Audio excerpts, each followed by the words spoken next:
teman-teman semua, perkenalkan saya Anastasia Caroline dan rekan saya Paskalis Anjar, peserta Latsar CPNS Kementerian Keuangan Angkatan 3, Unit Penyelenggara Pusdiklat PSDM kelas A kelompok 3. Pada kesempatan kali ini kami akan membagikan beberapa hal yang kami dapatkan setelah menonton video berjudul Dampak Masif dan Biaya Sosial Korupsi yang bersumber dari akun Pusat Edukasi KPK.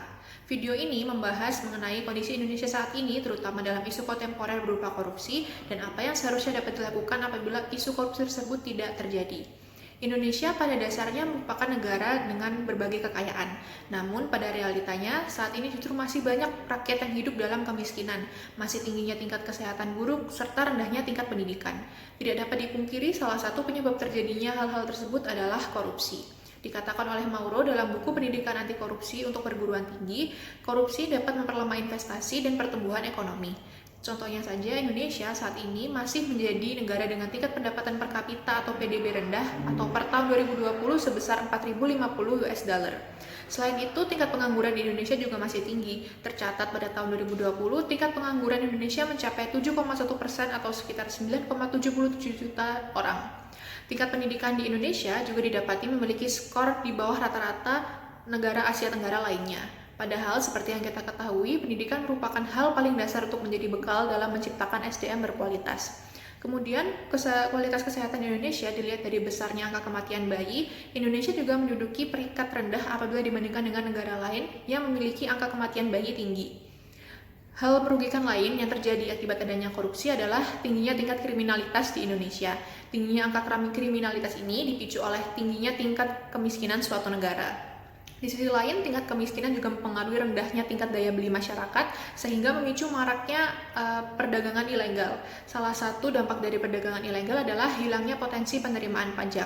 Dari contoh nyata tersebut dapat disimpulkan bahwa korupsi menimbulkan efek multiplier untuk suatu negara, dan Indonesia sebagai salah satu negara dengan tingkat korupsi cukup tinggi mendapatkan kerugian yang cukup besar. Padahal Indonesia merupakan negara yang kaya, tetapi belum bisa dikatakan sebagai negara yang makmur dan sejahtera. Lalu kira-kira apa yang saja yang dapat dilakukan apabila isu korupsi tersebut tidak terjadi di Indonesia? Berdasarkan data KPK tahun 2001 sampai tahun 2012, terdapat setidaknya total 168 triliun biaya eksplisit dari praktik korupsi yang terjadi pada saat itu. Apa yang bisa kita dapatkan dari 168 triliun rupiah tersebut? Apabila kita alihkan kepada gedung sekolah dengan asumsi bahwa satu gedung dibangun dengan biaya 873 juta rupiah, maka akan ada tambahan 195.000 gedung sekolah yang baru. Apabila kita alihkan kepada biaya sekolah dengan asumsi bahwa biaya sekolah per satu anak ada sejumlah 50 juta rupiah dari SD sampai dengan perguruan tinggi, maka akan ada 3,36 juta anak yang bersekolah sampai perguruan tinggi. Artinya akan ada tambahan 3,36 juta sarjana. Apabila kita alihkan 168 triliun rupiah tersebut kepada modal dagang dengan asumsi bahwa modal yang dibutuhkan oleh para pedagang untuk memulai usahanya adalah 55 juta rupiah, maka akan ada tambahan 33,6 juta pedagang.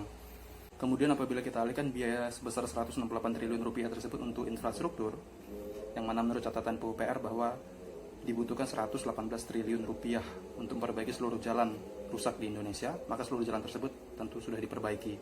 Kemudian untuk distribusi listrik sehingga pasokan listrik merata di seluruh Indonesia, pembangunan sumur dan sungai sebagai sumber air dan mitigasi banjir, serta bisa dialihkan untuk transportasi massal untuk mengurangi kemacetan. Apa pelajaran yang bisa kita ambil dari video ini?